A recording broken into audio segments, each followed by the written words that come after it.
You ready? Just somebody didn't want to push the wrong Are button. you guys ready? Well, and that takes you.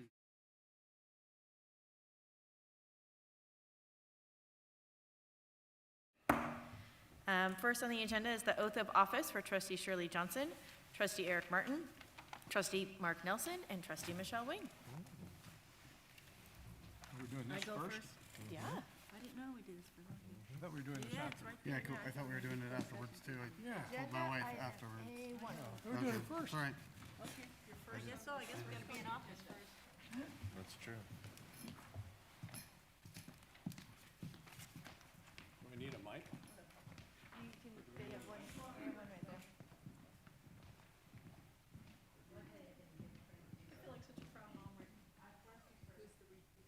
We're gonna do them individually or do them all together? All together.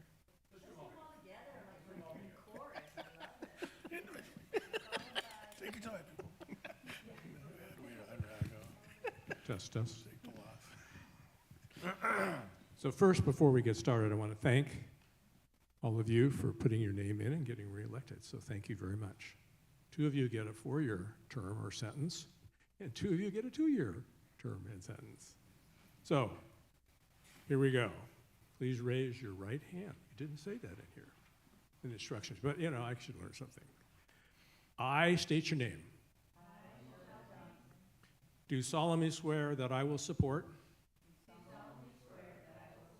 and defend the Constitution of the State of California against all enemies, foreign and domestic, and that I will bear true faith and allegiance to the Constitution of the United States and the Constitution of the State of California. I take this obligation freely without any mental reservation or purpose of evasion, and that I will well and faithfully discharge the duties upon which I'm about to enter. Congratulations.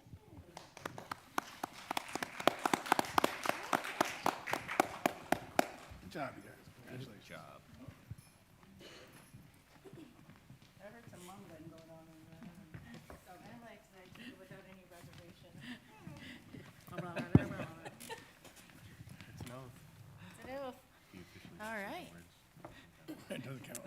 Just hum. Can I get a motion to approve the agenda? I move. A second? I'll second. All in favor? Aye. Any opposed? Motion carries 5-0. We will now convene to closed session. Okay, we'll be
6:13.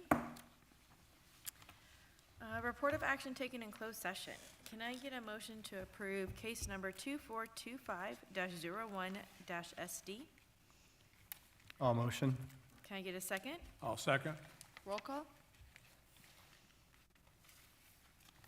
Trustee Brown, Yes? Trustee Johnson, Yes. Trustee Martin, Aye. Trustee Nelson, Aye. Trustee Wing. Yes. Item 2, can I get a motion to approve case number 232408-SD? I move. Can I get a second? All second. Roll call? Trustee Brown, Yes. Trustee Johnson, Yes. Trustee Martin, Aye. Trustee Nelson, Aye. Trustee Wing. Yes. All right, I'd like everyone to join me in the flag salute. Oh, go for it. Please, take it away. Interpretive dance, right?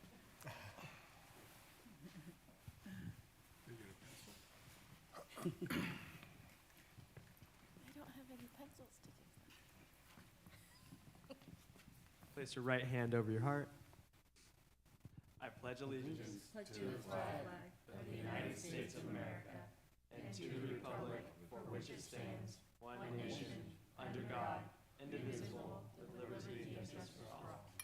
I read it as the board was gonna do it, so I was like, okay, we'll do it.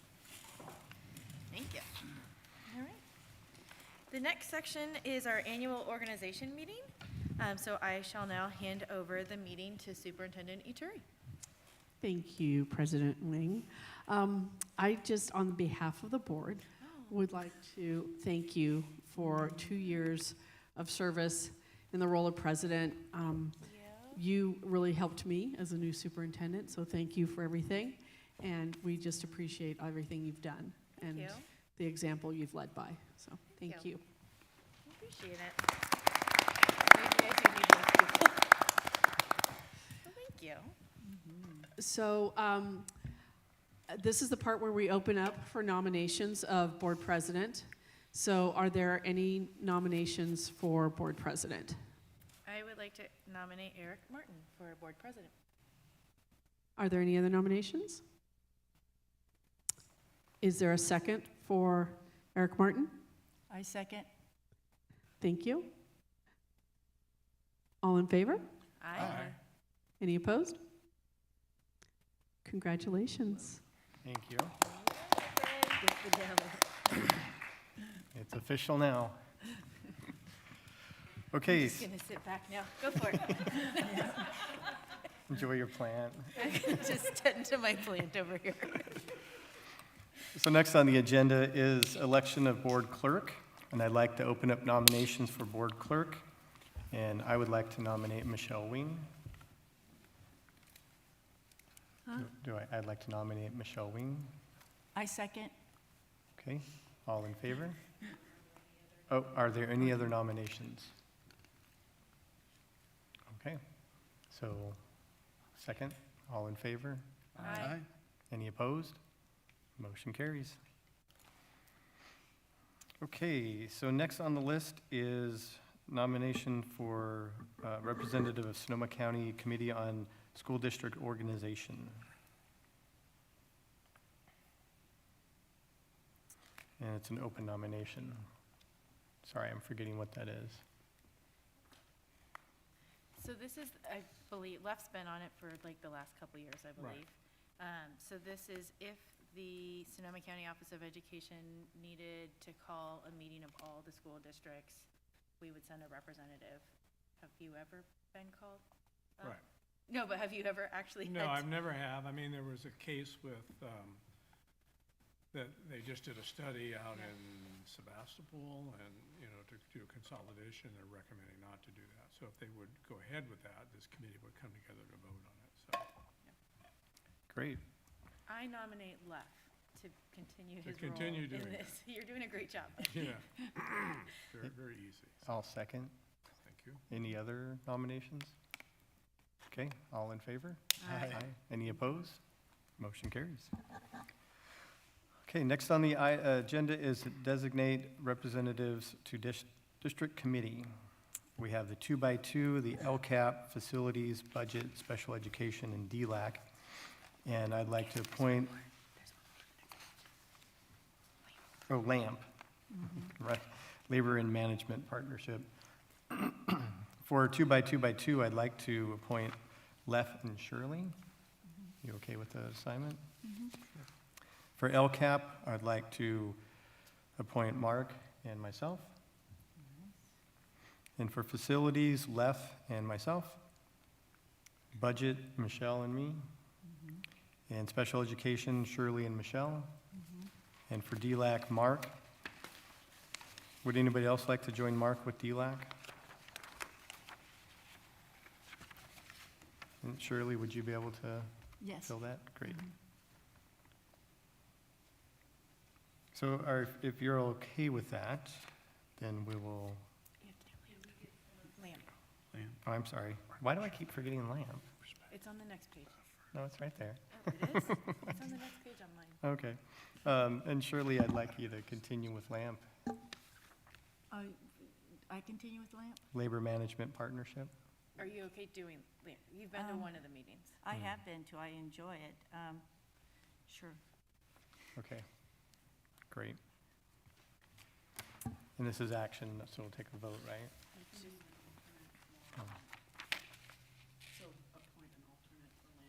Yeah, that would be great. Yeah, Okay, because they can't run the meeting if board Because members. it's in the middle of the day. okay. It is a middle of the day meeting every other month, every month. No, it's every other. Is No. it? Lisa, it's every other month now, right? Yeah. Every Every 6 6 weeks. weeks, okay. I'll be your alternate if you want, Shirley. Oh, that would and be we can great, Split Michelle. up the calendar. Thank you. Okay. Did I forget anything with that? Okay. So then we will go to item, We do? Okay. I'm sorry? You have to make a motion to. Oh. So I'll motion to appoint as presented. Do I have a second? I'll second. All in favor? Aye. Any opposed? Motion carries. Okay, so then item 4E, approval of regular board meeting dates for January to December 2025. Have you all had a chance to review the dates? Yes. Any discussion? I don't want to change the calendar, but I will not be at the January 21st or the June 17th meeting. I have work conflicts that day. I'll be out of town. What was the second one? June 17th. So I'm trusting you guys to approve John's budget And LCAP. and LCAP.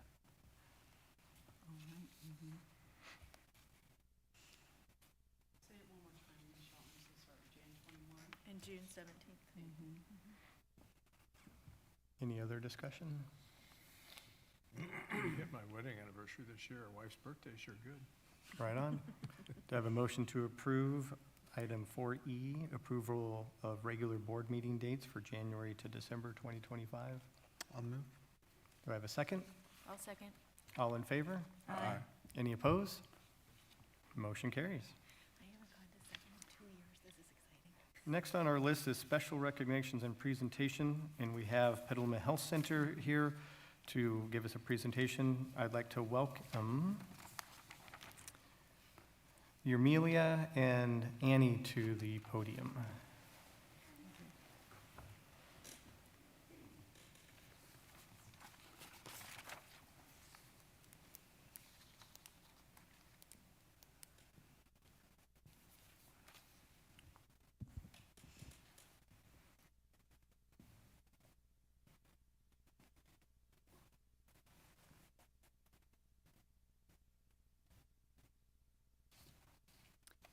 Good evening.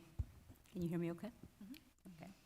My name is Dr. Urmila Shande, and I'm the Mobile Health Clinical Services Director for Petaluma Health Center and Rona Park Health Center. And Annie was, she's our program manager. Unfortunately, she couldn't be here tonight. Everyone's getting sick. Thank you for this opportunity and for the continued partnership to be able to expand access to healthcare for students in our Cotati Rona Park area. I'm here to tell you a little bit about our mobile health program, which is new. We started within the last year and a half. And in a nutshell, we began providing mobile care services to schools in Rona Park and Petaluma in March of 2023. Our goal has been to provide similar services to what we do in our brick and mortar clinics, but at locations that may have more challenges. Challenges such as different unique populations, locations that may have harder time accessing care. We aim to provide services that are culturally and linguistically inclusive, and breaking down barriers and increasing access is our goal. My prior work with the Sonoma County COVID effort taught me that community engagement is very important in trying to extend healthcare. So we've sought to incorporate lessons learned into our work with the mobile clinic. So this slide shows our first day at McDowell Elementary with members from our mobile team. As you can see, you can probably guess, this is not a small van. This is a large school bus-sized unit, and that allows us to provide many services. It's the only mobile care unit that we know of that provides consistent care, pediatric care, at school campuses in Sonoma County that we're aware of. So we identified initial school locations based on Title I designation, so those that have higher rates of free and reduced meal programs, as well as those with higher rates of English language learners. Schools that had more barriers to care, such as language, technology, and transportation barriers. Those in a more isolated rural location, for example in West Marin. Those that had a wider age range, those that had preschools on campus, as well as family resource centers that had parenting classes or citizenship classes to be able to reach ages all the way from preschool up to adults. Also, those that had more robust school advocates with whom we could partner, understand the school's needs, educate parents, and also be able to promote our clinics through their centers. We respected from the start that those who work directly with families who are engaged, who are struggling, such as in the family resource centers, would hold the most trust as well as the ability to directly communicate with these families who may otherwise not know of services available because of language or technology barriers. At both McDowell Elementary and John Reed, we engaged through the centers on both campuses, and these centers, the advocates, the community health workers, have played a huge role in helping to develop trust in the clinics. And also, we found them to be a site where newly arrived families first come, and so we're able to help these new immigrants to be able to get their children updated on their vaccinations, get their physicals done, and get them registered faster for school. And as an aside, I'm a pediatrician, so seeing these children who've just come to this country who are so excited to start school has been remarkable, and it's been very heartwarming. They're full of hope, they're full of a promise of a new life. So our mobile clinics currently provide well exams for babies, children, and teens, as well as same-day urgent care visits, immunizations, screenings such as hearing and vision, and same-day urgent care appointments as well. Our front office staff can register new patients, sign teens up for confidential services, and perform basically all the functions that we can in our regular clinics. We've been able to serve an important role in getting kids caught up on their immunizations as required by school and state regulations. We also had a sports and school physical catch-up event at Thomas Page Elementary in addition to the schools that are listed here. We also provide adult care at 2 sites for those families whose children attend the school. And these are at locations on site, specifically at John Reed and at McDowell Elementary, at sites where the principals have felt that it is a safe place for adults to be able to come. And for adult care, we provide screening and chronic care for hypertension and cholesterol, diabetes, all the things that we can do in our regular clinic. So our metrics and goals for this year are primarily to increase access and reduce barriers like transportation, challenges with technology, unforgiving multiple work schedules, 2 working parents, distance, language, to name a few. Our specific metrics are as listed. So we do try to screen for depression and anxiety in preteens and teens, and for ACEs, or adverse childhood experiences, in ages from 3 to 18. and to identify unmet needs of food, housing, and transportation, and be able to connect services as well as behavioral health, as well as Triple P parenting training for those who may benefit. We also evaluate our well-check rates to see whether having a mobile clinic can increase access to care and help to address social determinants of health. Another goal is improving trust in the healthcare system, and that's why we did try to partner at trusted locations, meeting people where they are, trusted partners such as teachers and school advocates, and just being out in the community and allowing to have healthcare available in places other than a sterile medical building, but rather out in the community, so that people can see that healthcare is something that should be part of a regular daily thing that we do, taking care of our bodies instead of just going in for our once yearly exam. This allows for a different way to provide care and to see care where they are, and we hope this will help to break down barriers. The goal is to encourage more trust in the system and to encourage better health outcomes as these children and the families grow. So far, parents have expressed an appreciation for the convenience, more personalized care, familiarity and trust with the community health workers, ease of making same-day appointments to be able to return back to school and daycare and work. Sometimes it's hard to get into the clinic because of scheduling constraints, and we oftentimes can accommodate same day, as well as ability to get new patients in for recent immigrants. Schools have noted that having the mobile clinic on campus helps to increase their retention rates and their registration rates, and provide for a more efficient registration for everybody in one place. And mobile clinics in general have been shown to reduce school absenteeism, and which of course leads to better school outcomes. Next slide. Additional services. So we've offered special optometry services at both John Reed and McDowell, and the goal of these is not for all students, but for those who have been identified by the nurses as having issues with their vision and who've had challenges in coming to our outpatient clinic. Our optometrist, Dr. Marcus Bostic, is able to bring all of this equipment, as you can see, and provide all of the evaluations needed on campus. Once they're identified as needing glasses, we're able to then bring the glasses to the campus and distribute them right there, which significantly reduces a lot of these barriers of having to come for multiple appointments. And so children who have not previously been able to see are now able to see, which significantly reduces a barrier to learning. So challenges so far, the weather. We all know what it's been like, so we've had to cancel a few clinics because it's not safe to bring the bus out when it's wet and windy, and not a good idea to have children walking back and forth to the bus if there's thunder and lightning. And given what weather has been like, I think that's going to be a continuous challenge for us. Another challenge has been insurance questions. So we strive to meet the needs for everyone, but because of contractual insurance obligations, we can't accept and bill for all insurances. So for example, Kaiser is a bit of a challenge. However, we do offer a sliding scale that's income-based to be able to provide this for anyone who would like to be able to attend the mobile clinic.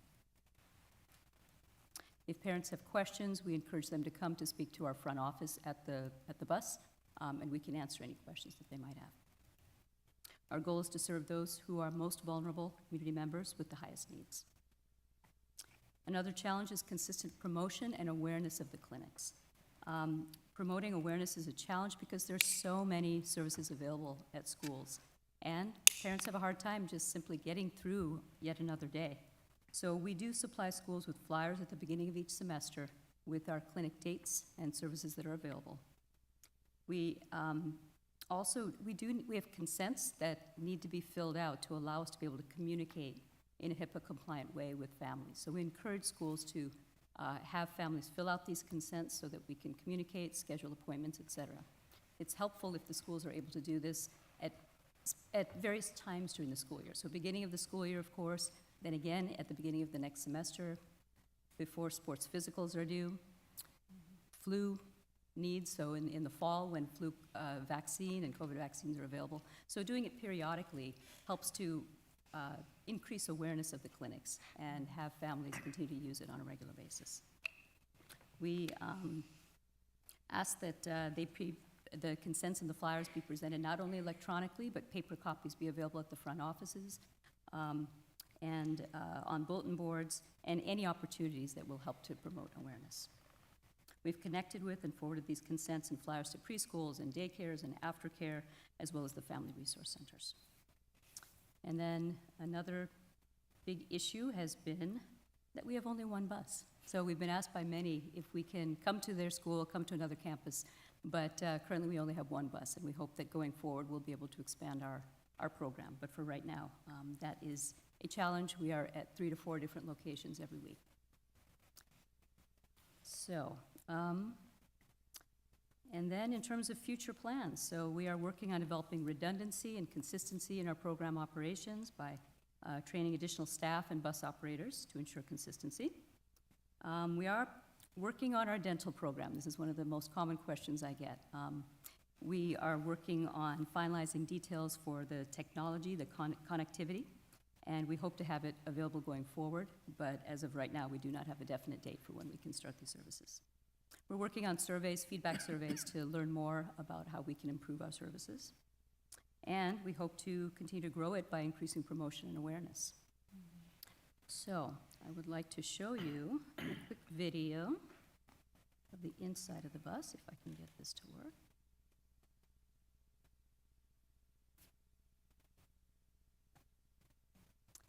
Unfortunately, this may not work for me. Let me try one more thing. I'm sorry, I can't show you the inside of the bus today.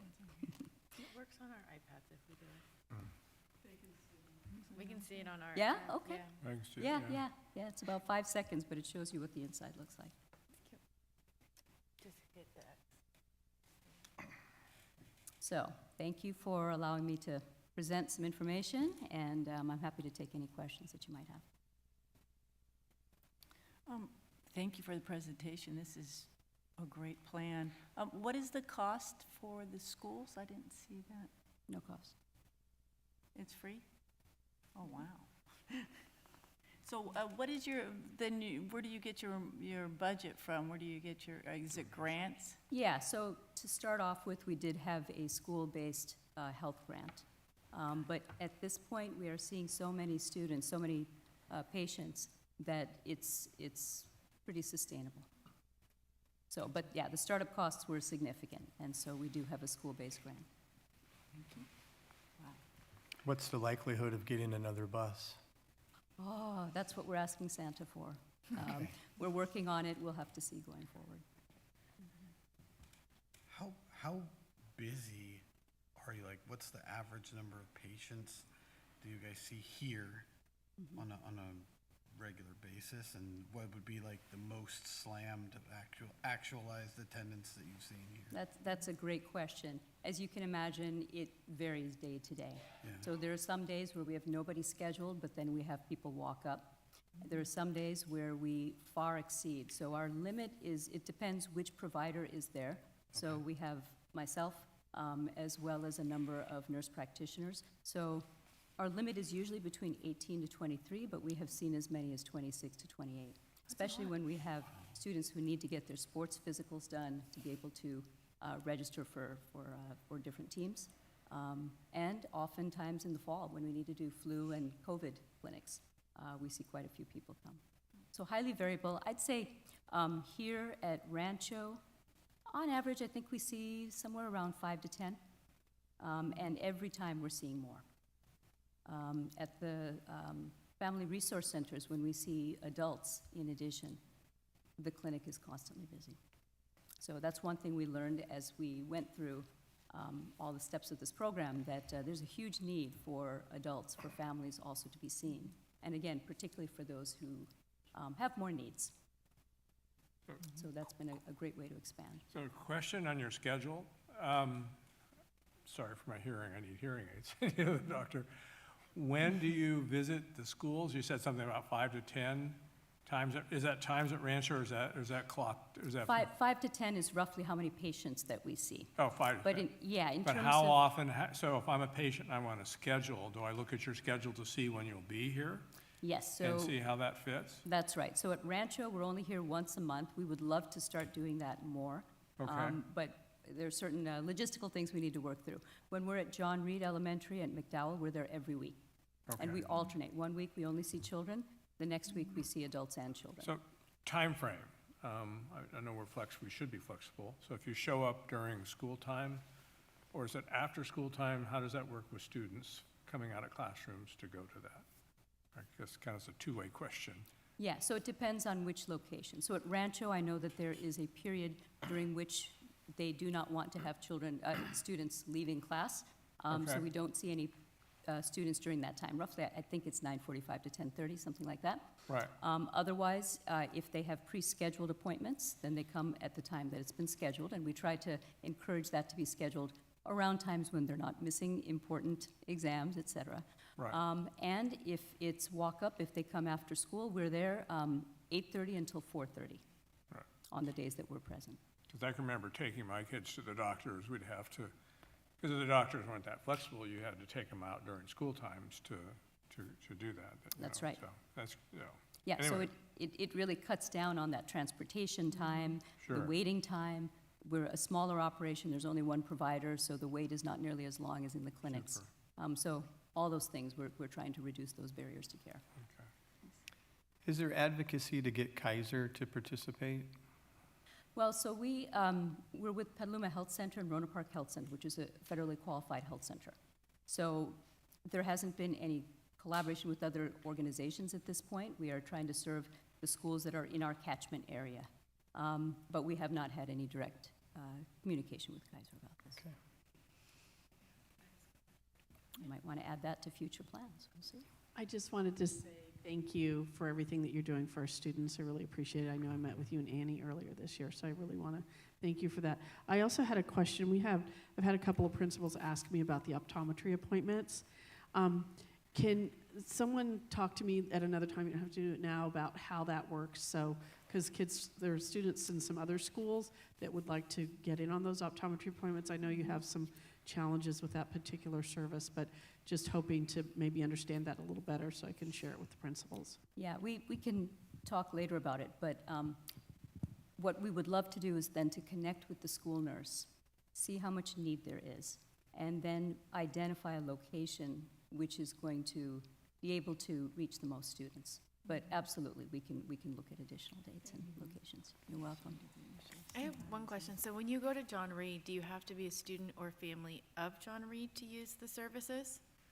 Okay, so none of our other elementary schools can benefit? So at John Reed and Richard Crane, Oh, okay, yeah. the principals have agreed that anyone who goes to either of those schools, as well as other schools within the district, can come to that clinic. Okay, so if I was a student at Thomas Page or Hahn, I could go That's right. on that day? Okay, Yeah, great. yeah. So And it's really plus- open to all students, the bus just happens to be at those locations? Yes, Okay. yes. Great. Yes, and we do have our patients from Petaluma Health Center and Rona Park Health Center who sometimes will come there as well. And if it's at a location where it's a closed campus, then they will check in at the front desk. We have an agreement with all the schools to ensure safety. Any other questions? Dr. Shindy, thank you for joining us, and thank you for what you're doing. Yeah, Thank you. Thank you very much. Thank you. Happy holidays, everyone.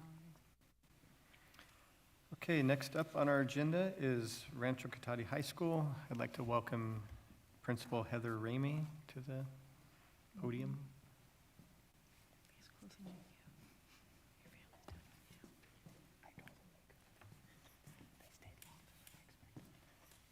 Hello. Do I pull up my presentation or?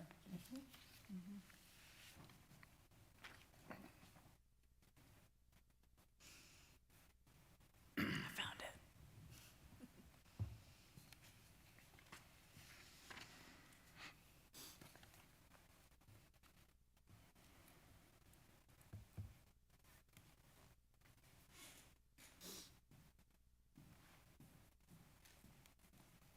Am I good? Hi, I'm Heather Ramey. I'm the principal at Rancho. Thanks for having me.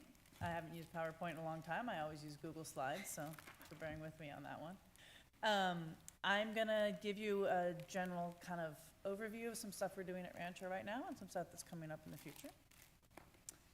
First off, we have completed our vision and mission statement. We spent a good part of last school year working on this as a staff. And this is the statement that we have come up with. We empower all students to thrive academically, grow personally, and contribute positively to our global community with integrity and compassion. We also came up with a motto, which is learn here, succeed everywhere. And our staff has spent a lot of time reviewing the history of the school, talking about enduring values to come up with the statement.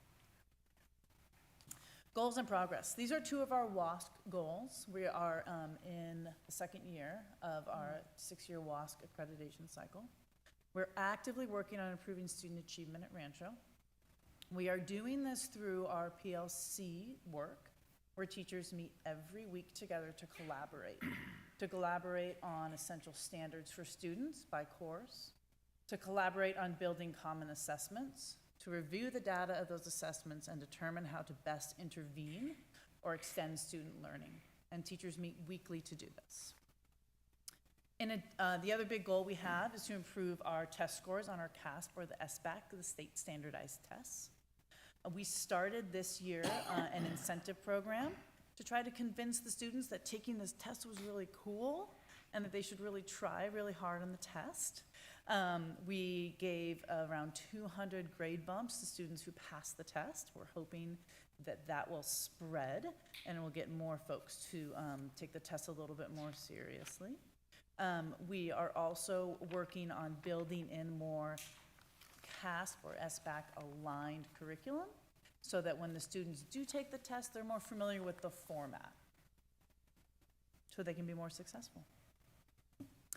I like to show this slide whenever I present to the board and talk a little bit about the culture and climate on Rancho's campus and some of the things we've been doing really well for about the last 6 years.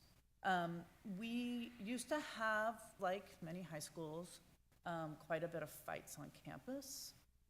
We had lots of violence that was concerning and disturbing. We took a 3-pronged approach. We use restorative practices, PBIS, so the positive behavior, interventions and supports, and we also continue to use progressive discipline to make sure that we have a safe climate on our campus.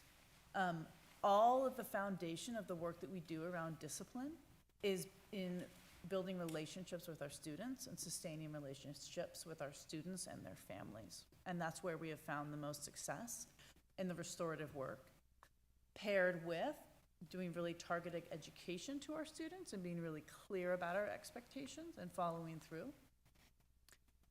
And the partnership we have with you, the Board of Trustees, that when a student does not respond to all of the corrective measures that we offer them and everything that we do to work with them, that we bring them to you for an expulsion case. And it's all of these working together that create a safe climate and culture on our campus. So the most current data, this school year we have had 4 fights on our campus so far, so it's about 1 a month. There have been about 9 fights total this year, and off campus and other locations that are related to the school. And our suspension rate is currently at 2%. Our goal is to have our suspension rate at 4%.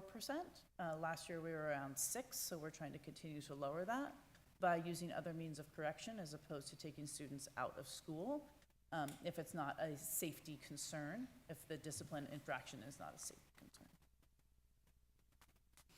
Heather, can I ask, so if I'm on detention, Say it again? What does detention look like at Rancho right now? Like, I don't think there's chalkboards for the students to write on anymore. They don't write on chalkboards anymore. So we have a detention system for tardies. So every 3 tardies that a student incurs, they're assigned a 30-minute detention, just centrally through our system. So if the 3rd tardy, they get a half-hour detention, 6, 9, 12, et cetera. So they get some freebies to mess up, we get it. Also, teachers can assign detentions, cell phone infractions, whatever it is that the rules are not being followed in the classroom. And then students can serve them before or after school on Tuesdays and Thursdays with our campus supervisors.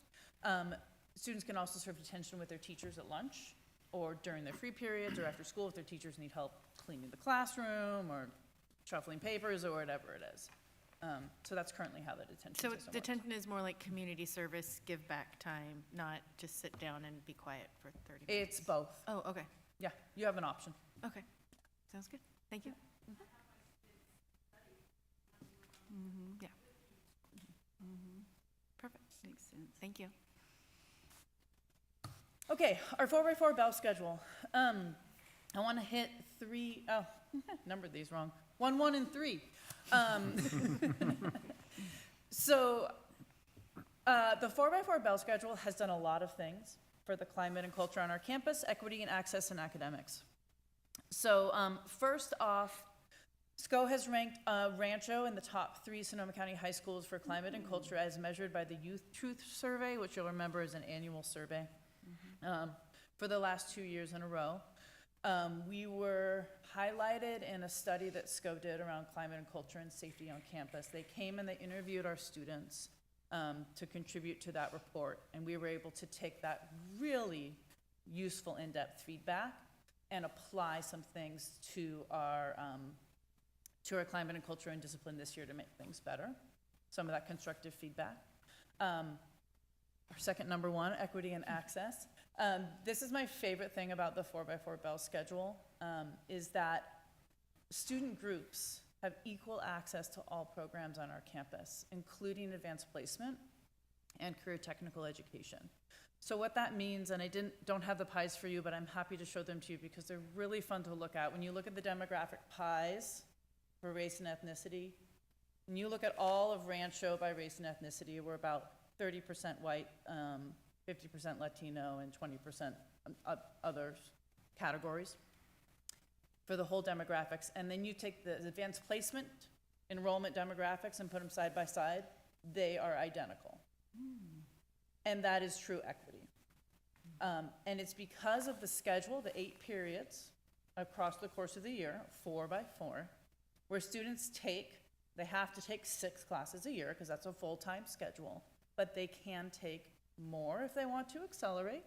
That means that anyone can take an AP class or a CTE class. And they can take more if they need extra support. So you can be a student with an IEP and take a CTE class and a CTE pathway. And you can be a student who's an EL and you can take an AP class. So all of those things are really coming to fruition as we've had this bell schedule now for 4 years. And then academics, we've seen a 10% reduction in student fail rates compared to the previous bell schedules we've had. I only went back 8 years, so I can't speak to before that. And that has held. So this last quarter, we had a 17.5% fail rate. Previously, it was in the 30s as far as fail rates. Of course, we would like it to be even lower, and we're working on that. Our AP exam pass rate is the highest it's been in 6 years. 63% passing, that's what this little graph is. Of course, we want it to be better and better each year as it is becoming. And over again, our students report that because they have fewer classes to take at a time, they're able to focus and be more successful in those classes. And that's also what the data shows. Heather, I have a question about the AP. So Yeah, if yeah. I take AP chemistry this semester, AP tests aren't until May, right? So do they just have to kind of remember what The they teachers learned? hold review sessions. Okay, So if you remember, like a college, the AP is a college course, Yep. right? It's like pre-articulated with college. College courses are semester length. right, yeah. So it mirrors that. And then as long as you do the study sessions, we haven't seen a decline, but actually an increase in performance. Cool. I just didn't know if there was a winter option for the AP testing. But There isn't. And I would say, I don't have the percentage off the top of my head, but there are several of our AP courses that do run year-round, which is another great thing about the schedule is there's flexibility. So there are some of those AP courses that are taught year-round. It's based on the teacher's preference, who's teaching that subject. Okay, CTE. We have 15 career technical education pathways. 72% of all of our students are enrolled in a CTE class. Once again, that goes back to the schedule and the availability of the courses to all students. I want to highlight 2 here, one computer science and environmental science. We have been awarded the Golden State Pathways grant in computer science and environmental science.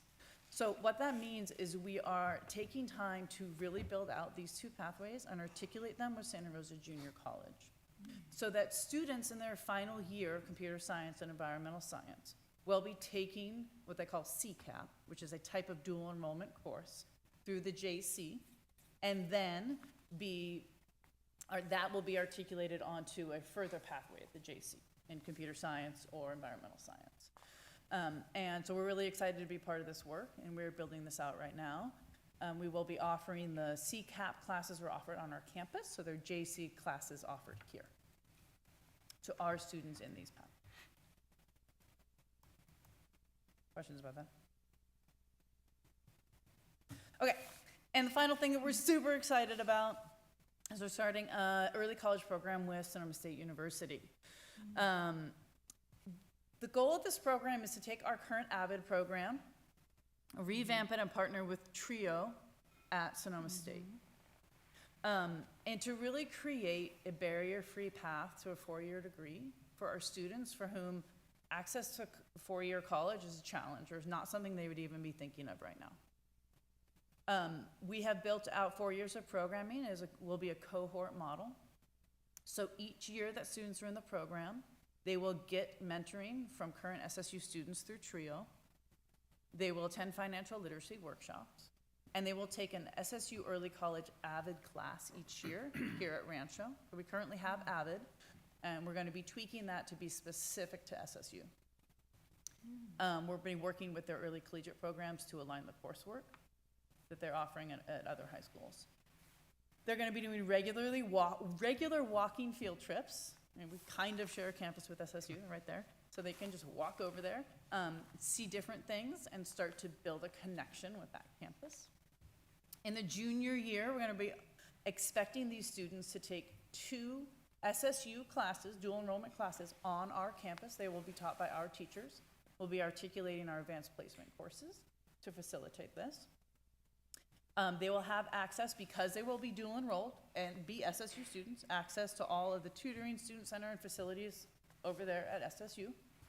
And SSU is working on sponsoring all of the dual enrollment fees and course-related materials. So it's $36 for a dual enrollment fee, and then books, lab fees, whatever it may be. In the 12th grade year, we will be working with SSU to make sure that there are sections on their campus for our students to take, and we will expect them to take 2, 1 per semester. And then, as usual, follows is access to all the facilities and the sponsorship of the fees. It's basically like a huge scaffold for students, where we are trying to really hold them through the process of what it would look like to get a 4-year degree. Many of the students at Rancho go to the JC, which is fabulous, but we have these incredible neighbors right here that we want to really deepen our relationship with. And this is in addition to the MOU we have with Sonoma State, that anyone with a 2.5 A to G could get acceptance there, right? Yeah, so Okay. that would apply to these students, That's cool. as any student. Yeah. But with these students, they would be guaranteed and Yeah. very, very much already be SSU Yeah. students, so it would help, yeah. That's great. So in order to do this program, a student would have to agree to meet all the A through G requirements and keep a GPA of 2.5. Very cool. Any questions? I'm familiar with the pre-college program at SSU, and I haven't heard of the SSU TRIO program. Is that new, or? So TRIO is the federal umbrella of programs, and initially started back in the 60s as 3 programs, hence TRIO. That has since expanded. There's actually 8 programs at SSU that fall under that federal funding umbrella, and the pre-collegiate is one of them. Gotcha. Anybody else? Thank you. Any You're questions welcome. about anything that's going on at Rancho? Thank you very much. Thank you. Thank you. Thank you. Okay, next on our agenda, reports and communication. Item A, student board members report. I'd like to welcome Sam Holleran to the podium first.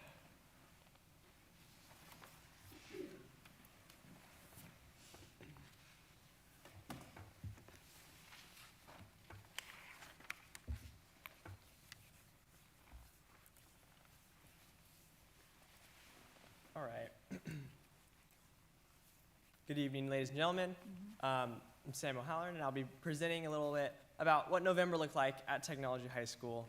Obviously, it's been only about a month since we last met, and not a lot has happened, but we still have some cool things to highlight. So, first of all, after overwhelming student interest, ASB is excited to host Tech High's first ever winter formal with the theme of Winter Waltz.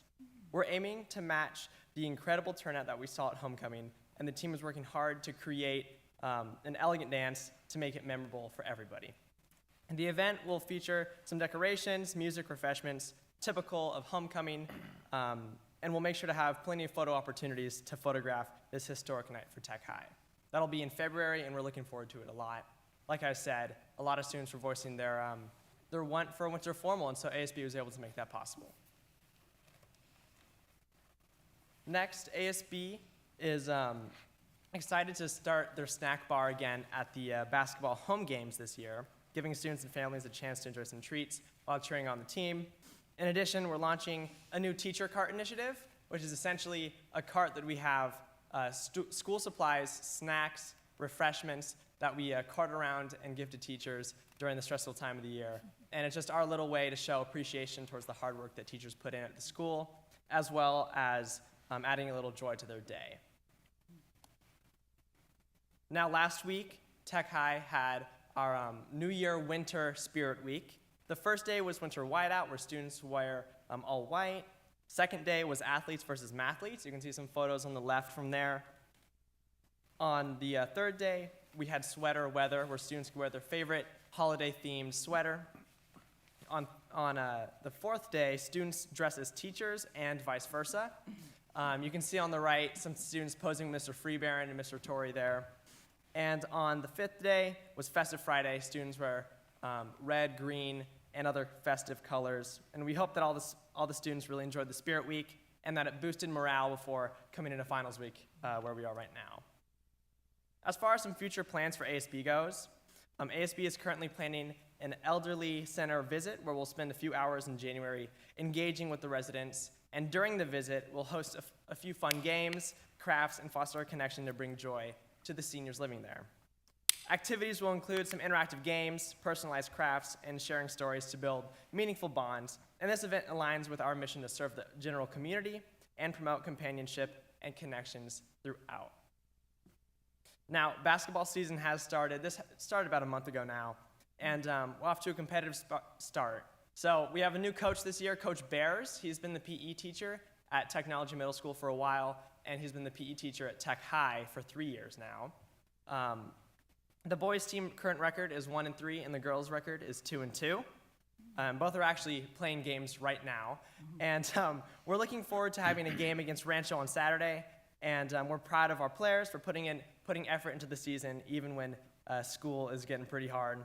And we look forward to cheering them on as they continue to grow and improve. And finally, obviously right now, finals week is in full swing.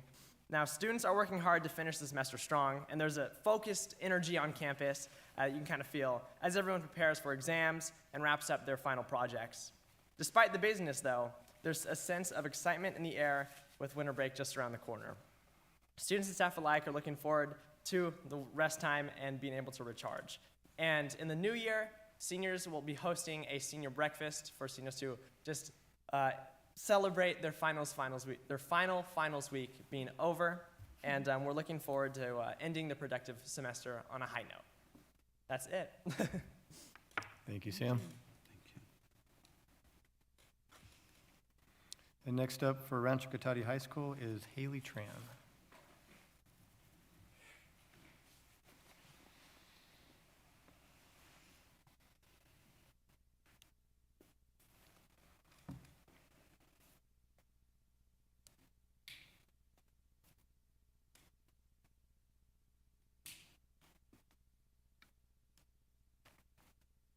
Okay. Good evening, everyone. My name is Haley Tran, and I'm Rancho Cotati School Board Representative.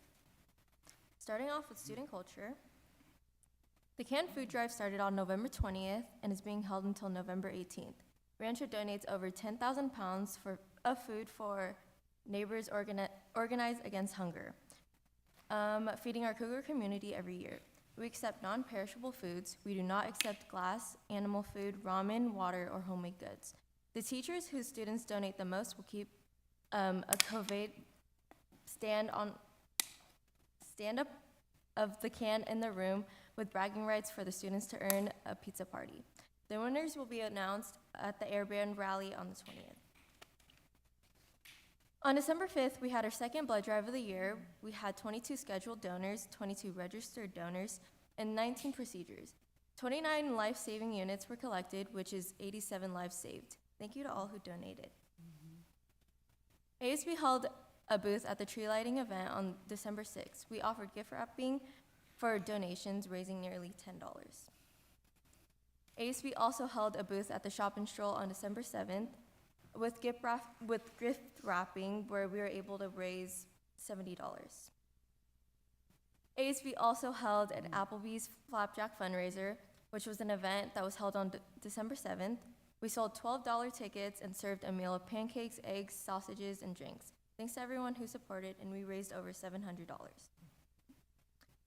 On December 19th, there was a financial aid application workshop run by the College and Career Counselor from 8 a.m. to 4 p.m. Students and parents were able to stop by and ask questions and if they needed assistance on financial aid, which included FAFSA and CATA. On December 11th, ASB Morale Commissioners put together a big coloring sheet in the College and Career Center so that students could come and relax and color. This was a great way to bring a stress-free environment and relaxation throughout the holiday season. Book Club had a bake sale on December 5th from 4 to 7 p.m. with a variety of baked goods plus used books and bookmarks, in which we made $267. Robotics kickoff is in 1 month, and the robotics team is hard at work. Recognitions and appreciation. Congratulations to all 4 of our staff spotlight, Ms. DeFrank, Mr. Boss, and Ms. Lasso. We appreciate everything you do for Rancho. Congratulations to all of our talented students, Deacon Perk and Bea Lopez. Congratulations to all of our student athletes, Colleen Prince and Hayden Munson.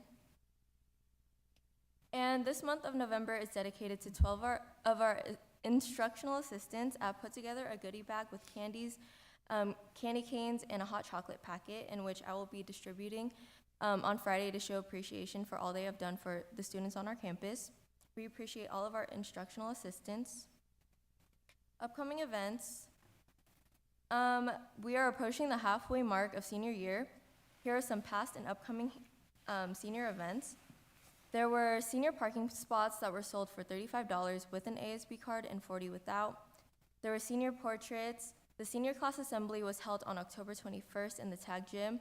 The assembly covered important dates for seniors, graduation requirements and reminders, expectations, college acceptance updates, cap and gown ordering information, and graduation week event. Our Airband Rally is this Friday on the 20th. At the rally, we'll be having our Airband performances where each grade performs a skit that correlates to their theme. Freshmen is Grinch, sophomores is Polar Express, juniors is Home Alone, and seniors is Elf. This week is also our Spirit Week. Monday is snow gear. So it was snow beanies, goggles, snow jackets. Tuesday is Jersey Jersey Shore. So jerseys or Y2K clothing. Wednesday is dress as or wear something of your favorite TV or movie character. Thursday is movie genre day, so dress as your favorite music artist. And Friday is Festive Friday, so holiday headwear, holiday sweaters. And finally, we have winter break. Winter break is almost here. Winter break starts December 3rd to January 7th. Once we get back from break, finals will be right around the corner. Thank you. Thank you, Haley. All right, next up, trustee reports on activities. Trustee Johnson. No report. Okay, trustee Brown. Pass. Trustee Nelson. Nothing since last Tuesday. Okay, I'm going to pass too. Trustee Wing. Nothing since last Tuesday. Right on. Okay, superintendent report. Superintendent Maite. Yeah, I don't really have a lot to say from last Tuesday either. There have been a lot of holiday festivities happening across the campuses, and there's a lot of joy and excitement in the air. Yesterday was my evaluation with the board, and I want to thank you for allowing me to share the work of our organization, and I appreciate all the feedback, so thank you all. And that's all I have to say tonight. Thank you. All right. Next up is Roanoke Park Katati Educator Association report. Lisa Bauman. I'm just going to shut this down. Okay. Hi, everyone. Good evening. It's hard to believe that it's already the middle of December and that the end of the year is just a few weeks away. I think the time just keeps moving faster. As Maite mentioned, everyone's been really busy at their sites. There's been concerts and plays and sporting events and lots of fundraising for different things. One thing to note that I really would love to see next year is that Han had a business day in 4th grade where they had to like come up with a product and market it, and then they had like a little fair where like all of the kids like presented their stuff, and then I think they like kind of sold things to each other with fake money, and it was such a great event that they're actually want to try and do it next year as a real fundraiser and invite like parents and stuff in and sell the things that they make. This evening while we're here, TPA is hosting a crafts and pozole night, and there's lots of other fun activities happening this week with little plays and things like that I wish I could go to, but I'm teaching. I have had a very busy time since the last time I saw you. I went on 6 field trips in 4 weeks. I took my AP Environmental Science students to Sonoma Clean Power Service Center, downtown Santa Rosa. We got to go to Recology's brand new, well, within a year, recycling facility. We went to Pepperwood Preserve, and we also got to go to Windsor Wastewater Treatment. And then in addition to those field trips, I'm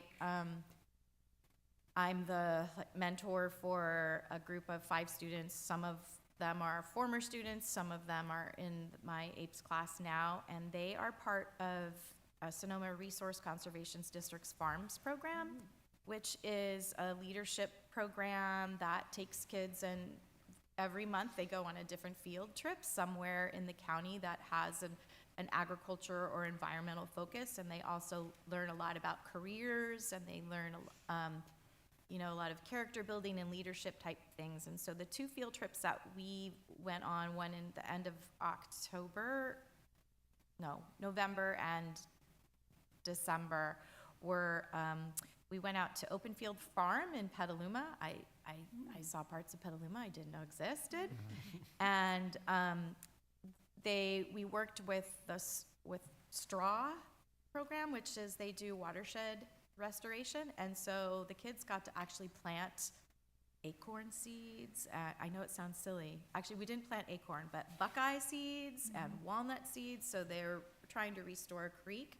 So the kids were out there working, I'll tell you, that they made it look so easy, the people that worked for Straws, but they told me later that they had pre-dug their like demo hole, and I was like, because I was giving the kids a hard time. I'm like, get in there, come on. And yeah, like I think every group like planted 2 trees, but there's schools from all over. I shouldn't say all over. It's interestingly enough, the only 2 comprehensive high schools that participate are us and Casa Grande.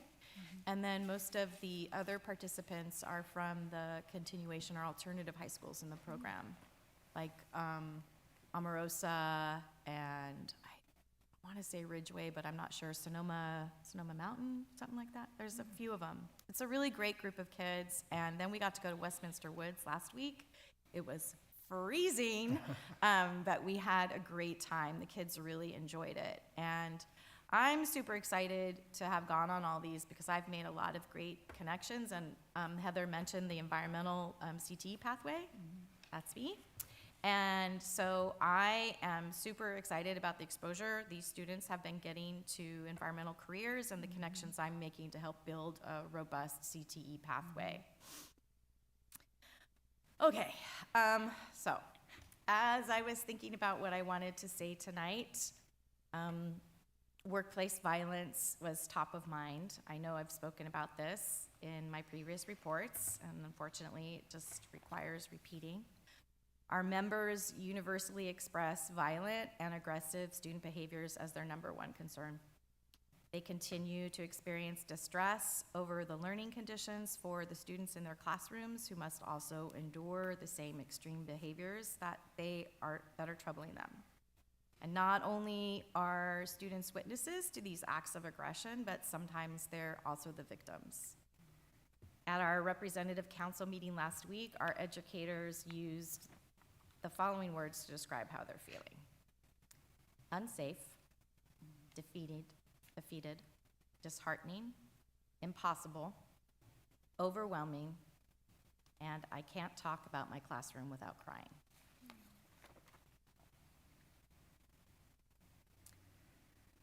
In a word, I would say they are suffering. And we need a plan to address this because this situation is not sustainable.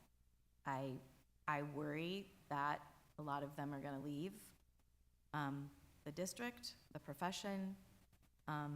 It just keeps getting harder and harder. So that's that. We are very relieved that the district's financial outlook has improved. We recognize that we're not entirely out of the woods, but our members still deserve better working conditions and wages. We remain at the bottom of the county with regard to many different metrics, and our educators work no less hard than in surrounding districts, and they deserve to feel safe, heard, valued, and fairly compensated. So I hope you will take all of this into consideration when we resume negotiations after the new year, and I wish you all the happiest of holidays, and I will see you next year. Thank you. Take care. Thank you. Thank you. Okay, there's no report for California School Employees Association or Service Employees International Union, so we'll go to item G, receipt of official correspondence, acknowledgement of California Department of Education federal program monitoring. So we were audited this year with the FPM, the Federal Program Monitoring Audit. And I'm really proud to say that we came out with flying colors and had no findings. It was not an easy task. All of the folks that worked on it, pretty much every department in several of our schools, spent a lot of time and effort to make sure that we were in compliance and that we were able to answer all the questions and complete the audit. And I'm very proud that we found no findings, so it was a great result. That's great, thank you. Okay, next is the consent agenda. It's on item 9. Okay, any discussion for the consent agenda? Okay, then I would like to entertain a motion to approve consent agenda item A through G. I move. In a second? Did any of them? Oh, Okay, who moved and who seconded? We both said it at the same time, Mark, Yeah. right? Rochambeau. So Mark moves, I second. Okay, There we go. all in favor? Aye. Any opposed? Motion carries. Okay, next on the agenda is item 9, public comment. And as a reminder, public comment, members of the public are entitled to speak on any item on the agenda either immediately after the item is called by the board president or following background information provided related to the item at the board president's discretion. Each person is entitled to speak on any agenda item only once at a meeting. Although board members may seek additional information, participation in debate on any item before the board shall be limited to members of the board. Please fill out a comment card, which we have one. Comments are limited to 3 minutes per individual and 20 minutes per item. Julie Rivera, would you please go to the microphone? Good evening. Good evening.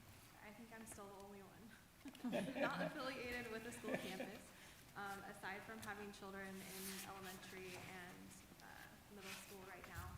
But I'm here tonight to provide my support for the ethnic studies curriculum at both Rancho and Tech. I went to the community meeting. I was the only community member there, not affiliated with the schools. I just want to say that I find it incredibly important to teach this curriculum, and I wish it nothing but success going forward. So I hope you will support it as well. Thank you. Thank you. Okay, with that, Dr. Fields, if you would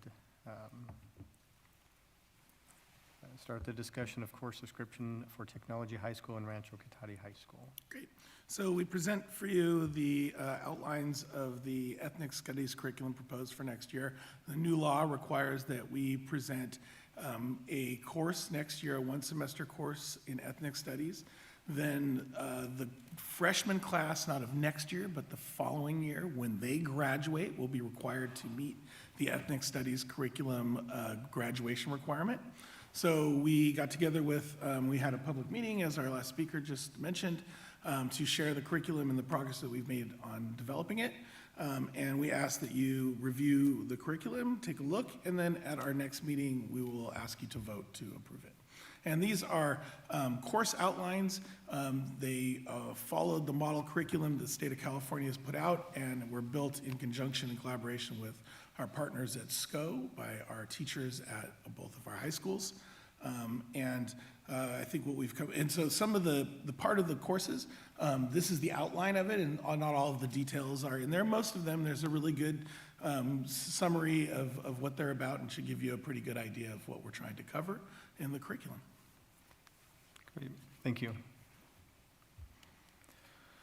Okay. I have some questions. Oh, okay. Questions? So we held 2 meetings, right? And one of them was canceled? Yes.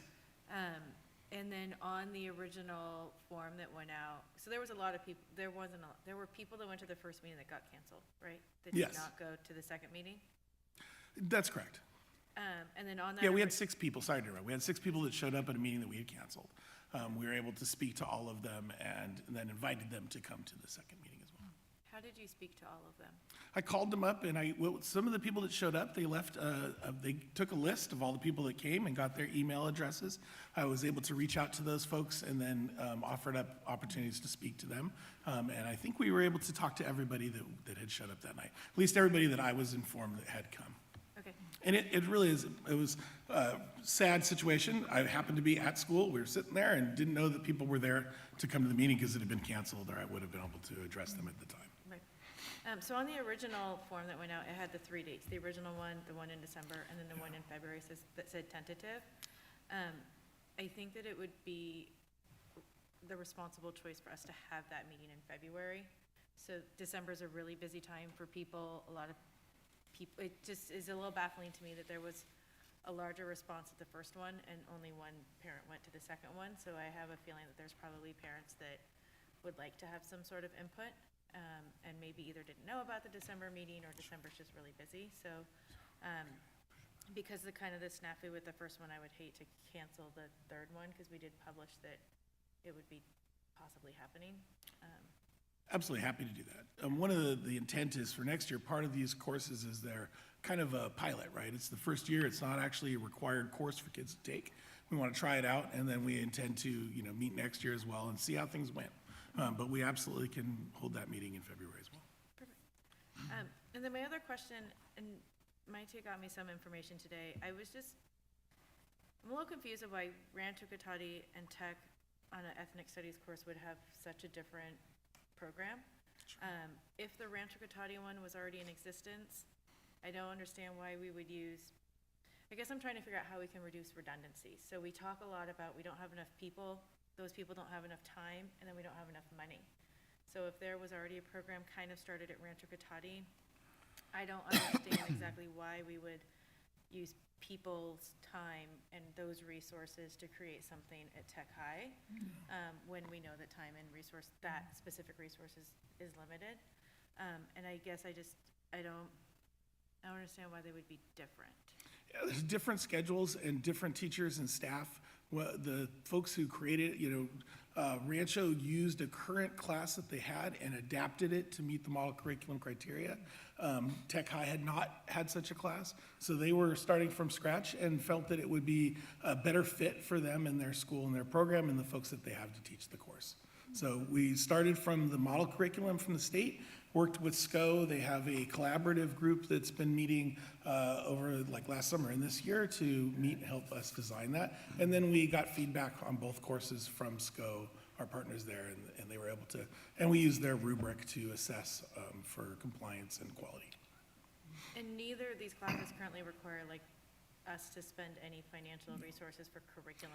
There will be some books that we'll want to include and add to the things, not a curriculum that we purchase, but maybe some novels and different source materials that we might be using. So it's not that there's no purchases, but we don't purchase a curriculum for the ethnic studies program. Any other questions? Yeah. Have you had any pushback on these classes? For the folks that came to the first meeting, several of them were concerned because they thought that this was something that was going to impact their students who are juniors or going to be seniors next year, and they thought that this was a new requirement that they may have to take and that didn't get in their schedule.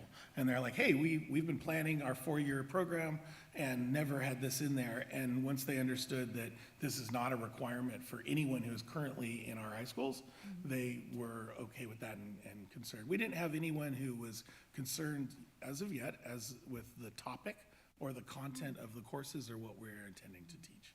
And this is California Ed Code, not? Yes. No pressure from federal yet? This is a California requirement and not involved with the federal. All right, thank you. Is there there's obviously an overlap between our history classes and this ethnic studies requirement when reading the things. Are we going to be making sure that what they're learning in history is in parallel to what they're learning in this ethnic studies class? Yeah, I mean, the ethnic studies content is really, it's history already. It's just with an emphasis and more recognition of some of the groups that had not previously been talked about or learned about. So it's, you don't not learn the historical events, you learn them with a little bit of a perspective on how certain groups might have been impacted by them. So I'm just looking at the example, and it's talking a lot about the Black Freedom Movement, FBI's war on the Black Freedom Movement, and this is just an example, but I'm assuming that there's going to be other ethnic groups like the Asian, Latino, and Indigenous that would also have. Okay, Yeah. so this is just an example. That's right. Okay. Okay, any other questions? Great, thank you. Okay, Can I ask a clarifying question? course. Just so I'm sure that we're all on the same page. If we're going to hold the meeting in February, we wouldn't bring this back until, We have to bring this back to get it approved so that they can keep it in their course catalogs. in the January meeting. Yes, And then we'll hold the February meeting for feedback. for the community, Okay. we can go over further details if there are Okay. changes or anything that's been. Okay, I just wanted to make sure that I had the sequence correct. Thank you. okay, next up is Personnel Services, item 10A, public disclosure and amendments of the 2024 to 2027 tentative agreement and collaborative bargaining agreement with California School Employees Association. So this, there was an MOU that was left out inadvertently from the contract when we brought it forward. And that language was important. It was from the 2020 MOU. So we've added that back in. So our apologies, but we needed to bring it back for that revision. Any discussion, any questions? Okay, do I have a motion to approve item 10A, public disclosure and amendment of the 2024 to 2027 tentative agreement and collaborative bargaining agreement with California School Employees Association? I move. A second? I'll second. All in favor? Aye. Any opposed? Motion carries. Item 10B, approval of unrepresented employee salary schedule. So minimum wage is going up in January to $16.50, and we have some job classifications that are below that. So we're raising those hourly wages to meet the standard. Any questions? Okay, do I have a motion to approve item 10B, approval of unrepresentative employee salary schedule? I move. And a second? I'll second. All in favor? Aye. Any opposed? Motion carries. Item 11A, approval of Citizens Oversight Parcel Tax Committee member, John Bartolome. We're looking for approval for an applicant who checks many boxes on the application for membership in the committee of the Parcel Tax Oversight Committee. Okay, any questions? Okay, do I have a motion to approve item 10B, approval of, 11A, approval of Citizen Oversight Parcel Tax Committee member? I'll make a motion. And do we have a second? I'll second. All in favor? Aye. Any opposed? Motion carries. Item 11A, fiscal update and planning, John. 12A. As always, the enrollment report is in there. I'll gladly answer any questions. The net gain in the month of November was +6 students. Do we know how many students will lose at December for graduation, early graduation? I don't at this time. This is as of November 30th, and usually those graduate Yeah, so I was wondering if you in knew. December, so we'd see it next month. I was just like wondering if there's gonna be a lot. And usually that's out of either Rancho or Tech High. Tech High have, they don't seem to have any graduate mid-year, do they? I don't think they do It's El mid-year, Camino. they do El early, Camino. like It's El some. Camino. Yeah. Okay. Any other questions? I don't know how you would at Tech because it's a year-long class. So you'd have to be taking 0 classes this year. Yeah. Anyway, Okay, thank you. Item 12B, approval of resolution 2025-11, resolution authorizing filing of application for state allocation board. So the next two resolutions are, the district is intending to file applications for eligibility determination, file applications for funding and/or certify information under the school facility program, and these are requirements to do so. Okay, any questions? This would be for grants or reimbursement or help with seismic Yeah, of it's refitting? Prop 2, one of the Prop 2 requirements that we receive money for projects that qualify. Okay, do I have a motion to approve item 12B, resolution authorizing filing of applications for state allocation board? I'll move that we approve 12B. And do we have a second? I second. Okay, roll call? Trustee Brown, Yes? Trustee Johnson, Yes. Trustee Martin, Aye. Trustee Nelson, Aye. Trustee Wing. yes. Okay, item 12C, approval of resolution 2025-12, authorizing filing of applications for state allocation board. Same The same thing. thing. Great. Second reading of administrative, Oh, wait, we gotta do roll You have call. to ask for a motion. I see, thank you. We need a first and second. Yes, do we have a Third and motion to fourth. approve item 12C, authorizing filing of applications for state allocation board? I'll make a motion. In a second? I'll second. Okay, roll call? Trustee Brown, Yes? Trustee Johnson, Yes. Trustee Martin, Aye. Trustee Nelson, Aye. Trustee Wing. Yes. All right. Okay, now on to 12C. Passes, 3 yeses and 2 ayes.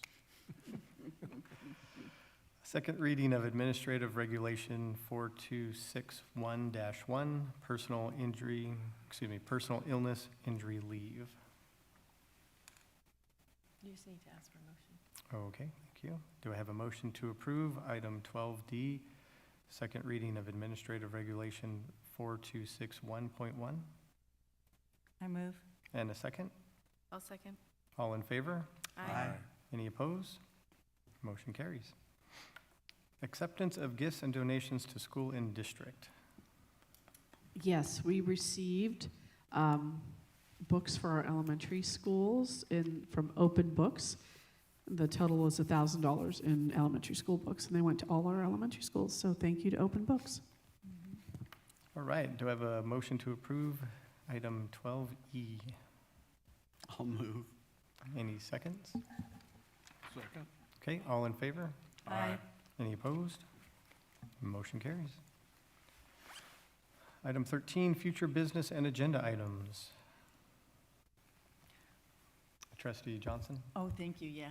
I would like to, I know we like to do our safety study sessions, and I would like to emphasize the violence in the classroom in our study sessions, in our safety study session. Okay.